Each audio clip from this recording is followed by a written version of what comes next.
మీలో ఎంతమందికి ఒక మంత్రం చదివితే వచ్చే శబ్దం మన బ్రెయిన్ని పాజిటివ్గా చేంజ్ చేస్తుందో తెలుసా? మనం మన పూర్వీకులు చెప్పిన చాలా వాటిని మూఢనమ్మకాలు అనుకొని కొట్టివేస్తూ ఉంటాం.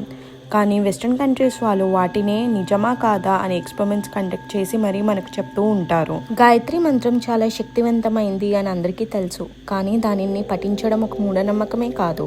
ఆ మంత్రం పలికే అప్పుడు వచ్చే వైబ్రేషన్స్ మన బ్రెయిన్ని యాక్టివేట్ చేస్తాయి. ఒక యూనివర్సిటీ వాళ్ళు చేసిన స్టడీస్ ప్రకారం ఈ మంత్రం నుండి వచ్చే వైబ్రేషన్స్ మన బాడీలో ఆల్ఫా వేవ్స్ని రిలీజ్ చేస్తాయి.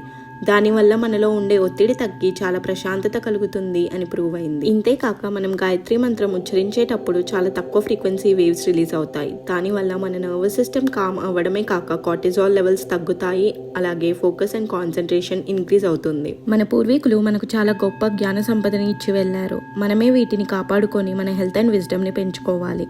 మీరు ఒకవేళ నమ్మకపోతే గాయత్రి మంత్రాన్ని ప్రతిరోజు శ్రద్ధగా ఒక 5 minutes చదివి చూడండి. చేంజ్ మీకే కనబడుతుంది.